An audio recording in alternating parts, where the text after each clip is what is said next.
Last લેક્ચરમાં આપણે software testing શું છે એની વાત કરી હતી. પછી જેમ આગળ આપણે એસટીએલસી લાઈફ સાયકલ છે એને લર્ન આઉટ કરી હતી. એમાં આપણે એસટીએલસી લાઈફ સાયકલ છે એને આગળ ચેકઆઉટ કરવાની છે. જનરલી એસટીએલસી લાઈફ સાયકલ છે એની અંદર કેટલી વસ્તુ આવે, તો જેમ એસડીએલસીમાં રિક્વાયરમેન્ટ એનાલિસિસ હતું એ વસ્તુ અહીંયા ઓલરેડી છે જ. પછી ત્યાં ડિઝાઇનિંગ પાર્ટ હતું, ત્યાં ટેસ્ટિંગ પ્લાન છે. પછી ત્યાં ડેટા ગેધરિંગની પ્રોસેસ હતી, અહીંયા કેસ ડેવલપમેન્ટ છે. એમ ત્યાં જેમ 7 સ્ટેપ હતા એમ અહીંયા આપણે અલગ અલગ 6 સ્ટેપ છે ને એમાંથી આખી ટેસ્ટિંગ પ્રોસેસ છે ને પાસ કરવાની છે. એટલે તમે જે કોડ પ્રિપેર કર્યો છે એ કોડ છે તમે ટેસ્ટિંગની ટીમ છે એને આપો, એટલે ટેસ્ટિંગની ટીમ છે એને એક્ઝેક્ટ ડિટેલ છે એને આઈડેન્ટિફાઈ કરે, that is known as a requirement analysis. પછી એના માટે પ્લાનિંગ કરે કે કેવા કેસ ટૂલ્સ છે એને ડેવલપ કરવાના. પછી એના રિલેટેડ ડેવલપમેન્ટ છે એને સ્ટાર્ટ કરે, એના માટેનું આખું એન્વાયરમેન્ટ છે એને ક્રિએટ કરે. પછી બધા ફ્લો છે એને એક્ઝિક્યુટ કરે, બધા ઇનપુટ છે એના પર શું પ્રોસેસ થાય છે શું આઉટપુટ આવવું જોઈએ આ બધી જ વસ્તુ છે એને ચેક કરે. અને ફાઇનલી બધો જ પ્રોબ્લેમ છે એને સોલ્વ આઉટ જો થઈ જાય તો ટેસ્ટ છે ને એ ક્લોઝ કરી નાખે. એટલે જેમ આપણે એસડીએલસી ચેક કર્યું હતું એ જ ફોર્મેટમાં આપણે એસટીએલસી છે એ સ્ટેપમાંથી કેરી ફોરવર્ડ થવાનું છે. લાસ્ટ લેક્ચરમાં આપણે આવું થોડી આ બધી વાત કરી હતી. મેજર 5 ડેફિનેશન છે ને એની આપણે વાત કરી હતી. ડેફિનેશન 1 છે બગ, ડેફિનેશન 2 છે આ બધાની આપણે બહુ ડિટેલમાં અત્યારે ડિસ્કશન કર્યું હતું, અત્યારે બહુ પછી ડિટેલ નથી લેતા. ધેન સોફ્ટવેર એરર, બે ટાઈપની, arithmetic software error, logical software error અને software error cause by virus, ત્રણની વાત કરી હતી આપણે. પછી છે software defects, then software fault and then software failure. એટલે આ 5 મેજર ડેફિનેશન છે એની આપણે ડિટેલમાં વાત કરી હતી. આજે એક સ્ટેપ આપણે આગળ જાય છે, that is known as a test artifacts. હવે ટેસ્ટ આર્ટિફેક્ટ્સ છે એ કોને કહેવાય, હવે શું છે પહેલા એ જાણી લઈએ. an integral part of software testing નો internal part. Test artifacts are the various byproducts generated during the process of software testing, which are then shared with client, team manager, team lead, and other team member and stakeholder associated with the project. The list are as follow. Test આર્ટિફેક્ટ્સમાં આપણે જેટલી વસ્તુ develop કરવાની છે ને એ બધી જ આપણે જેના માટે આ ટેસ્ટ કેસ ડેવલપ કર્યો છે એ જે પર્સન આ બધી વસ્તુ યુઝ કરવાનો છે, જે આપણે સોફ્ટવેર યુઝ કરવાનો છે એને આપણે શેર કરવાના છીએ. એ વસ્તુને આપણે ટેસ્ટ આર્ટિફેક્ટ્સ કહેશું. હવે એમાં કેટલી વસ્તુ આવે જો સૌથી પહેલા તમારે કોને કોને શેર કરવાનું છે તો આગળ વાત કરીએ એમ ટીમ મેનેજર છે, ટીમ લીડ છે, જે સોફ્ટવેરમાં ઇન્વોલ્વ છે એ બધા જ, પ્લસ જે લોકો સોફ્ટવેર વાપરવાના છે એને પણ તમે આમાં ઇન્વોલ્વ કરવા હોય તો કરી શકો. પણ અત્યારે જે વાત છે એ એટલા પૂરતી છે કે જેટલા લોકો સોફ્ટવેરની અંદર ઇમ્પ્લિમેન્ટ છે તો જેટલા એટેચ થયેલા છે એ લોકોને આપણે અહીંયા ઇન્વોલ્વ કરશું. હવે એમાં સૌથી પહેલો પાર્ટ આવે છે જે is known as a test case. સૌથી પહેલા ડેવલપમેન્ટ આપણે આગળ એસટીએલસીમાં પણ આ વસ્તુ છે ને ચેકઆઉટ કરી હતી. Let S C further. જો ટેસ્ટ કેસ ડેવલપમેન્ટ ત્રીજો પાર્ટ તમને દેખાય છે. જો હવે એ વસ્તુ આપણે અહીંથી સ્ટાર્ટ કરીએ છીએ. A test case is a document which has a set of test data, preconditions, expected result and post condition developed for a particular test scenario in order to verify compliance against a specific requirement. તમારી પાસે જે requirement આવી છે એના માટે તમારે એક આખો ટેસ્ટ કેસ છે ને ડેવલપ કરવાનો છે. જેમ કે કોઈ દર્દી છે ને કોઈ રોગ થાય તો એ શું કરે, ડોક્ટર પાસે જાય, ડોક્ટર એને પૂછે કે આગળ તમારે ક્યાંય તમારે આને રિલેટેડ કઈ પ્રોબ્લેમ થતા એના કઈ કાગળ તમારી પાસે હોય તો આપો, એક્સેટ્રા એક્સેટ્રા. એમ આખી રિક્વાયરમેન્ટ છે ને આખી જોવે કે આગળ શું થયું હતું ને હવે એને શું કરવાનું છે. ટેસ્ટ કેસમાં એવું છે તમારે પહેલા પ્રી ડિફાઇન રિક્વાયરમેન્ટ્સ છે એને ડિફાઇન કરવાની છે. પછી એના બેઝ ઉપર નક્કી કરવાનું છે કે આપણે શું ઇનપુટ આપવાનું છે. ઇનપુટ આપ્યા પછી એના ઉપર શું પ્રોસેસ થશે અને આઉટપુટ શું આવશે. આ બધું જ આપણે ટેસ્ટ કેસની અંદર ઇન્વોલ્વ કરી દેવાનું છે. Test case acts as a starting point for the test execution, and after applying a set of input values, the application has a definitive outcome and leaves the system at some endpoint or also known as an execution post condition. Test case create કર્યા પછી આપણે certain kind of input આપવાના છે. એ input આપ્યા પછી આપણી system શું એના ઉપર પ્રોસેસ કરે છે અને શું આઉટપુટ આવવાનું છે, આપણું એક્સપેક્ટેશન શું છે, એ જે આઉટપુટ આવે છે એને આપણે પોસ્ટ કન્ડિશન કહેશું. બંને આપણે આગળ ડિસિઝન ટ્રીમાં વાત કરી હતી, એક કન્ડિશન છે એ ટ્રુ થાય એના ઉપરથી બીજી કન્ડિશન અરાઇઝ થાય, એ ટ્રુ થાય તો ત્રીજી પણ આવે, એ ટ્રુ થાય પછી આપણું આઉટપુટ જે આવે. એમ ટેસ્ટ કેસમાં આપણે એક પછી એક બધી વસ્તુ છે ને એને સ્ટેપ બાય સ્ટેપ ચેક કરતા જવાની છે, જેથી કરીને ક્યાંય પણ પ્રોબ્લેમ એરાઇઝ થાય તો આપણે ત્યાંથી એ વસ્તુ છે એને પેચઅપ કરી શકીએ તો તરત પકડી શકીએ. હવે ટેસ્ટ કેસીસ કેટલા ટાઈપના હોય? સૌથી પહેલું છે formal test cases. In order to fully test whether all the requirement of an application are met, there must be at least two cases for each requirement, one positive and one negative. બરાબર, કોઈ પણ test condition છે એને જ્યારે તમે define કરતા હોય ને ત્યારે ઓલવેઝ તમારે એવું યાદ રાખવાનું કે એમાંથી કંઈક પોઝિટિવ આવશે ને કંઈક નેગેટિવ આવશે. કોરોના જેવું નહીં હો, ધ્યાન રાખજો. If a requirement has sub requirements, each sub requirement must have at least two test case. Again, આપણે હમણાં ડિસિઝન ટ્રીની વાત કરતા હતા તો પહેલી કન્ડિશન હોય તેમાં પોઝિટિવ નેગેટિવ, પાછું તમે બીજી કન્ડિશનમાં જાઓ તો એનું પોઝિટિવ એનું નેગેટિવ.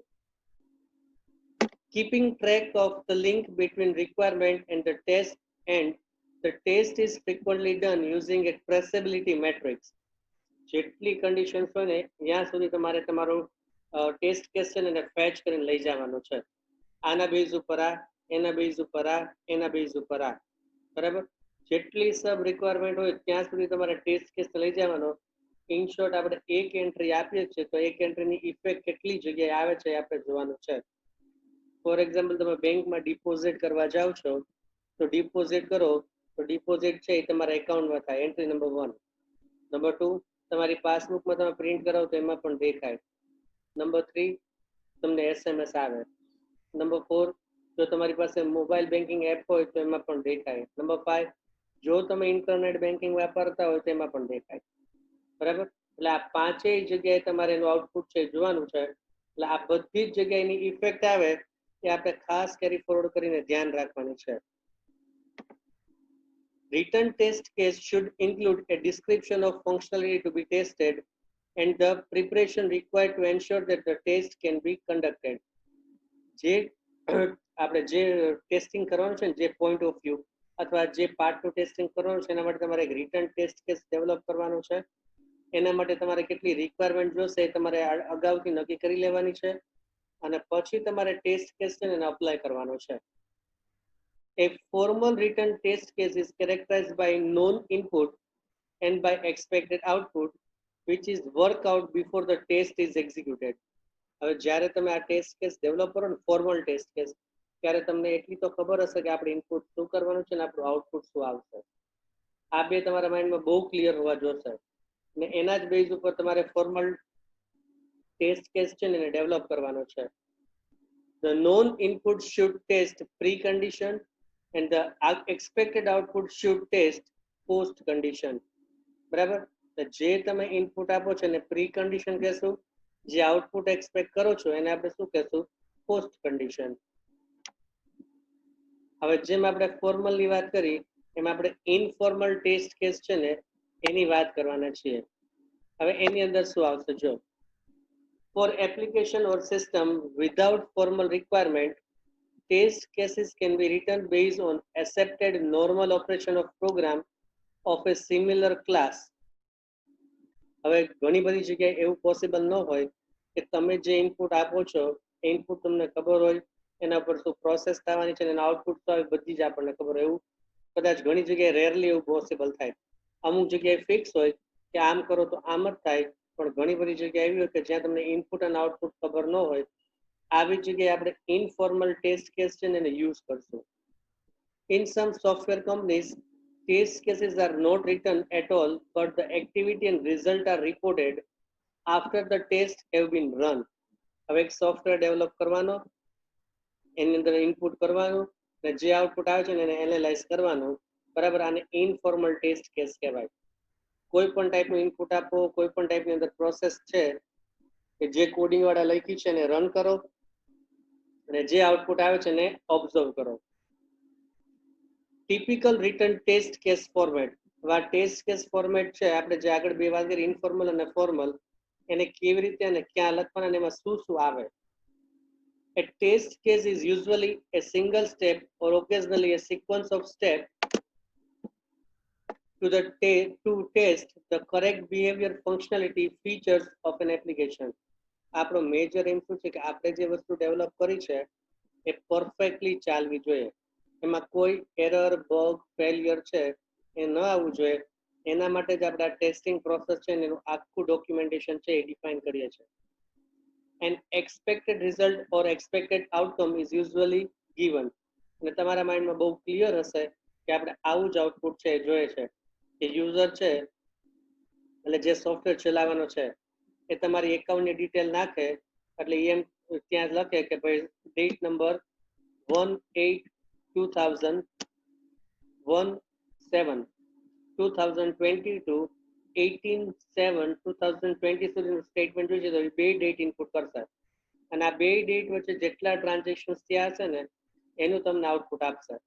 આ પણ એક ટેસ્ટ કેસ છે. આના માટે શું જરૂર પડી તો એને ખબર છે કે મારે બે ડેટ ઇનપુટ કરવાની, સ્ટાર્ટિંગ ડેટ, એન્ડિંગ ડેટ, અને એને ખબર છે કે આઉટપુટ પણ શું આવશે કે જે ટ્રાન્ઝેક્શન આ બે ડેટની વચ્ચે થયા છે ઇન્ક્લુડિંગ આવ્યો બંને, બે ડેટ વચ્ચે જેટલા ટ્રાન્ઝેક્શન થયા છે એ બધું આઉટપુટની અંદર આવશે. હવે જે આઉટપુટ આવ્યું એના એ બે ત્રણ યુઝ કરી શકે. નંબર 1 પોતાના ડેસ્કટોપ પર સેવ કરે, નંબર 2 યુઝરને ઈમેલ કરે, અને યુઝર જો રૂબરૂ ત્યાં ગયો હોય બેંકમાં તો એની પ્રિન્ટ આઉટ પણ આપે, બરાબર. એટલે આ બધું જ એક્સપેક્ટેડ રિઝલ્ટ છે. જે તમારી પાસે આવવાનું છે એને તમારે કેવી રીતે ડિફાઇન કરવાનું છે તમારા માઇન્ડમાં બહુ ક્લિયર હોવું જોઈએ. હવે એના સિવાયની એડિશનલ ઇન્ફોર્મેશન છે એ આપણે શું જોશે. જો additional information that may be included in test case are test case ID. જો ઘણા બધા ટેસ્ટ કેસ હોય તો તમારે અલગ અલગ એના આઈડી પ્રિપેર કરવા પડે, જેમ કે સ્ટુડન્ટના રોલ નંબર છે એમ. ટેસ્ટ કેસ ડિસ્ક્રિપ્શન, કઈ વસ્તુ માટે આપણે બનાવ્યું છે. Test step or order of execution number, બરાબર. તમે બધા ટેસ્ટ આઈડી તો આપી દીધા, પછી કયા ઓર્ડરમાં એને એક્ઝિક્યુટ કરવાના છે. તમે જે 1 2 3 4 આપ્યા છે કમ્પલસરી એવું નથી કે એ જ ઓર્ડરમાં ચાલે. 1 નું કનેક્શન 10 સાથે હોય તો પહેલા 1, પછી 10 ચલાવો, પછી 2 આવો ને પછી 12 ચલાવો. એટલે ડિપેન્ડ્સ કે કોની કનેક્ટિવિટી કોની સાથે છે એ પ્રમાણે તમારે એનું એક્ઝિક્યુશન કરવાનું છે. રિલેટેડ રિક્વાયરમેન્ટ્સ, બરાબર. એની સાથે કેટલી વસ્તુને તમારે એટેચ કરીને રાખવી પડશે.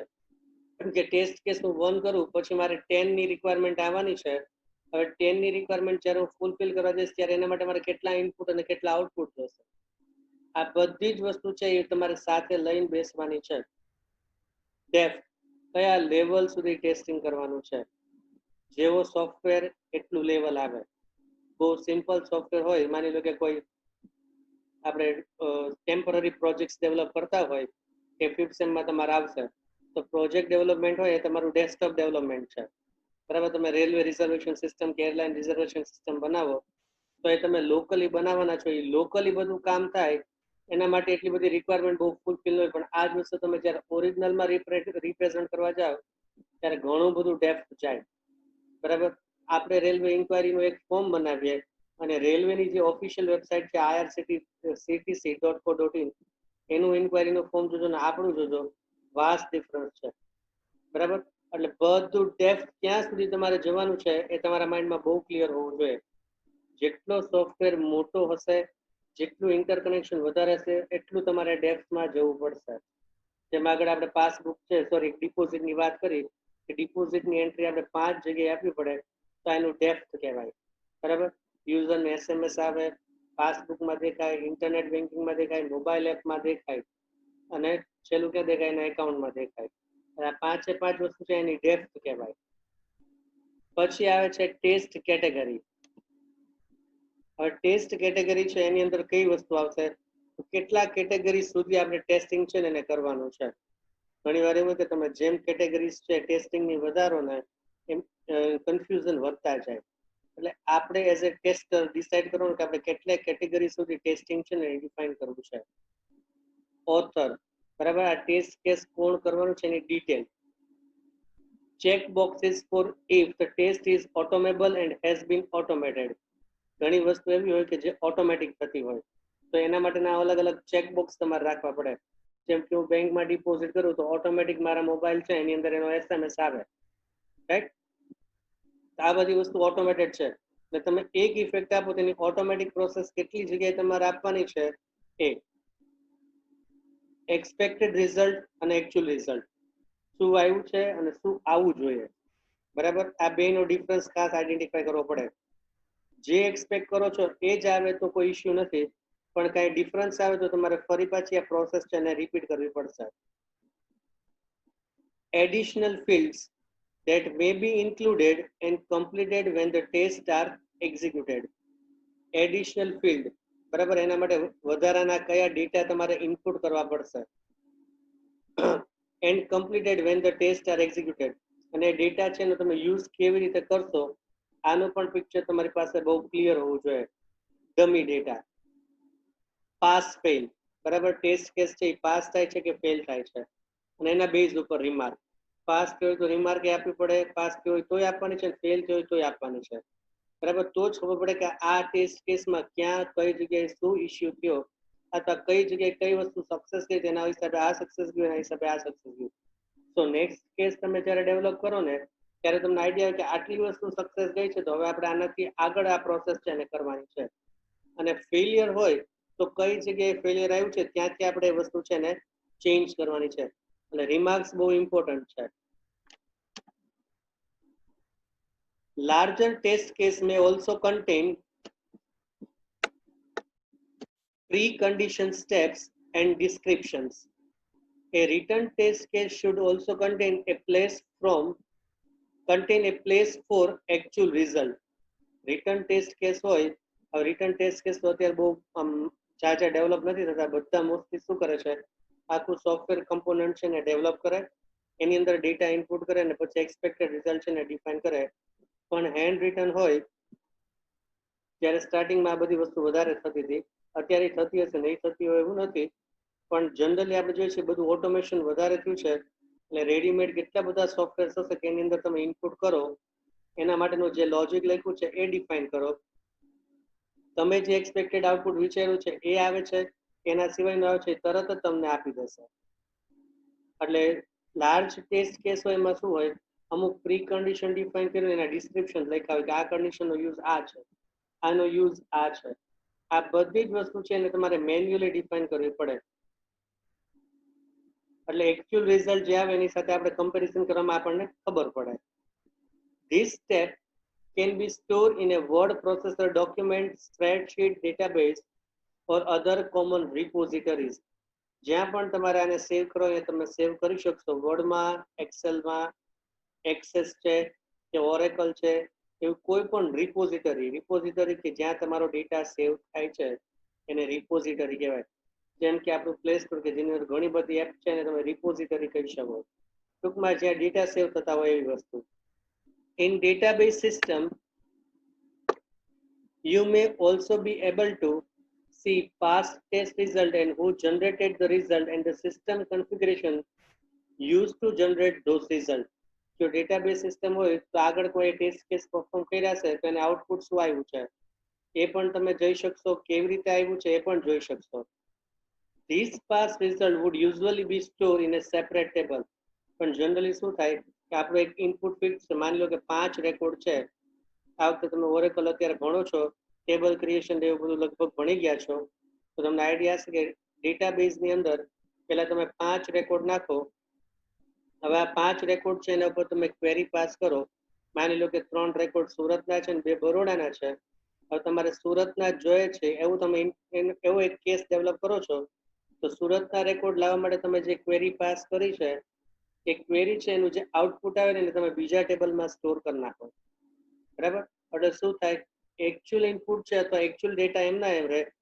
ટેસ્ટ કેસ ઇમ્પ્લિમેન્ટ કર્યા પછી જે આપણી પાસે રિઝલ્ટ આવ્યું છે એ રિઝલ્ટ આપણે જુદી જગ્યાએ એને સેવ કરવાનું, એટલે આપણને ખબર પડે કે આવી વસ્તુ કરી હતી તો આવું આઉટપુટ આવ્યું.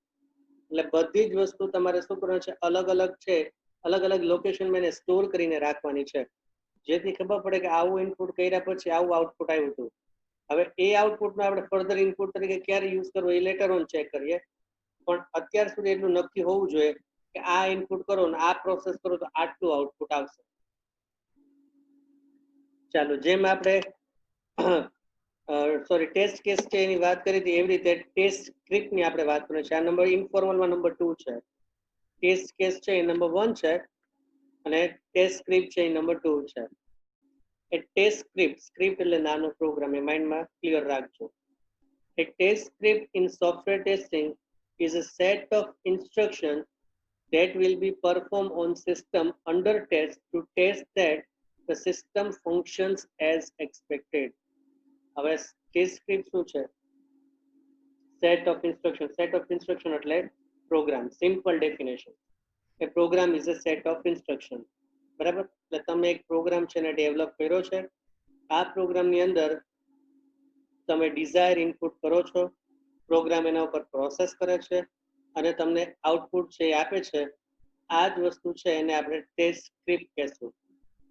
હવે ટેસ્ટ સ્ક્રિપ્ટ કેવી રીતે બને અને શું આવે એની અંદર જો, there are different way for executing test script as follow.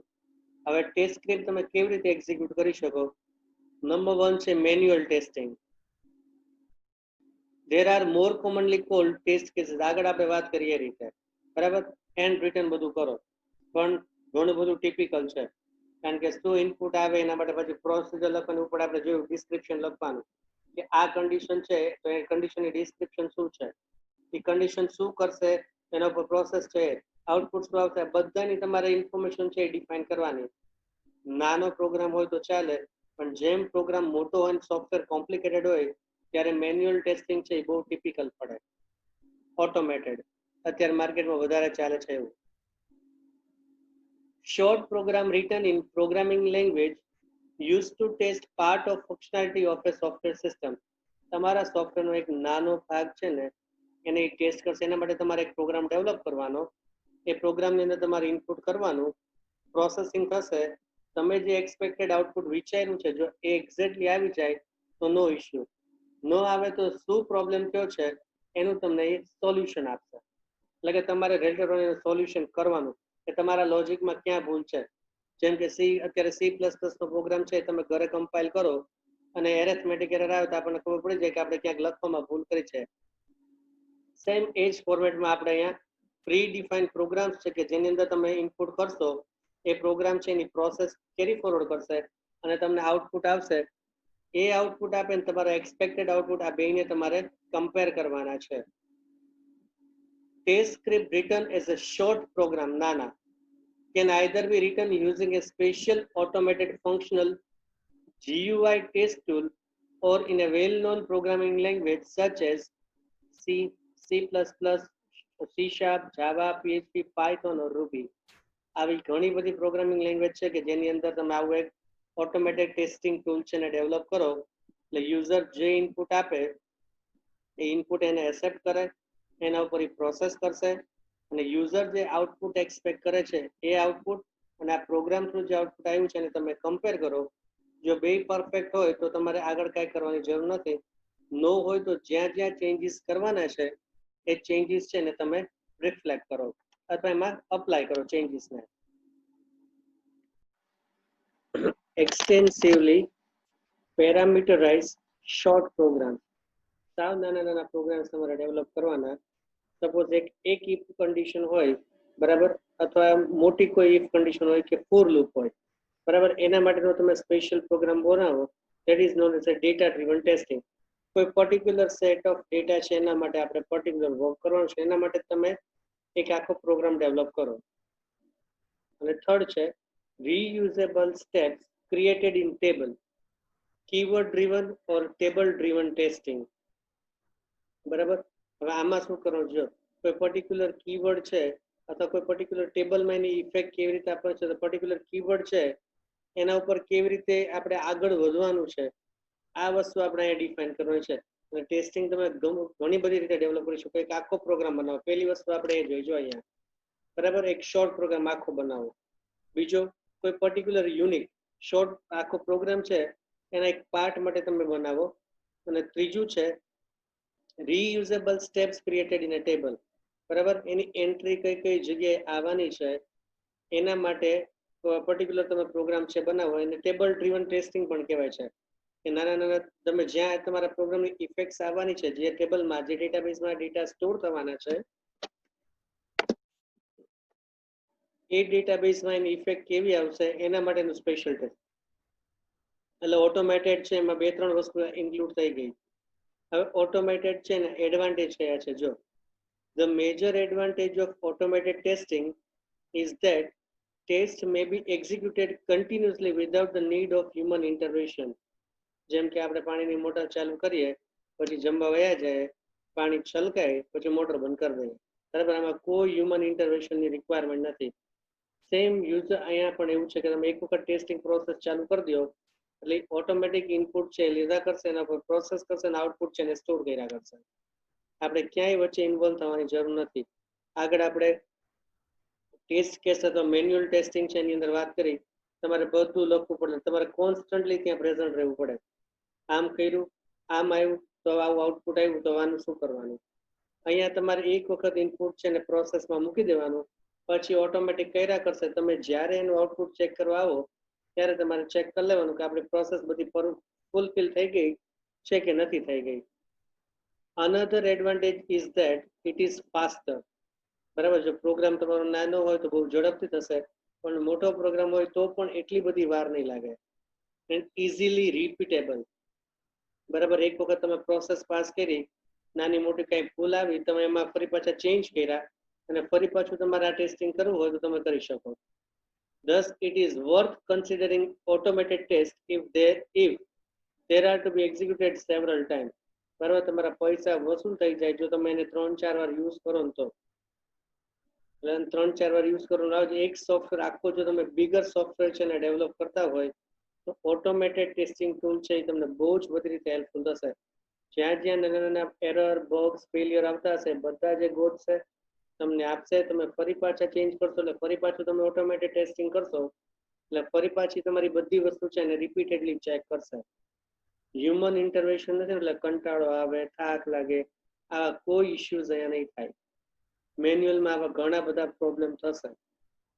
હવે ડ્રોબેક શું છે જો. Disadvantage of automated testing are that automated test can be poorly written or simply breaking during a playback. એક વસ્તુ છે કે જ્યારે તમે ઓટોમેટિક ટેસ્ટિંગનો સોફ્ટવેર બનાવો ને એ જ જો તમે ખરાબ બનાવ્યો હોય ને તો પ્રશ્ન સિવાય કાંઈ ના આવે. or simply break during the playback. અને ઘણીવાર એવું થાય કે ઓટોમેટેડ પ્રોસેસ છે ચાલતી હોય પણ poorly written પ્રોગ્રામ શું થાય વચ્ચેથી બ્રેક કરીને ઊભો રહી જાય. They also can only examine what they have been programmed to examine. આ પણ ઇમ્પોર્ટન્ટ છે. તમે એને શેના માટે ડેવલપ કર્યો છે કે એ જ ટાસ્ક કરશે, એના સિવાયનો કોઈ ટાસ્ક નહીં કરે. મેન્યુઅલમાં તો શું થાય કે તમે બધા ટેસ્ટ કેસ લખ્યા છે, હવે એક ટેસ્ટ કેસમાંથી તમે એનું આઉટપુટ એક્સપેક્ટ કર્યું ને ત્યાં તમને કંઈક એવી ટ્યુબલાઇટ થઈ કે ના આ વસ્તુ અહીંયા ખોટી છે, અહીંયા કંઈક ચેન્જ કરીને તો આવું આવે, તો ત્યાં તમે એવું ચેન્જ કરી શકશો. ઓટોમેટેડમાં એવું નહીં થાય. Since most systems are designed with human interaction in mind, it is good practice that a human test the system at some point. એટલે ઓટોમેટેડ ટેસ્ટિંગ કરવાનું પણ સાથે મેન્યુઅલ ટેસ્ટિંગ કરવાનું પણ ભૂલવું નહીં. એને સાથે સાથે રાખવાનું.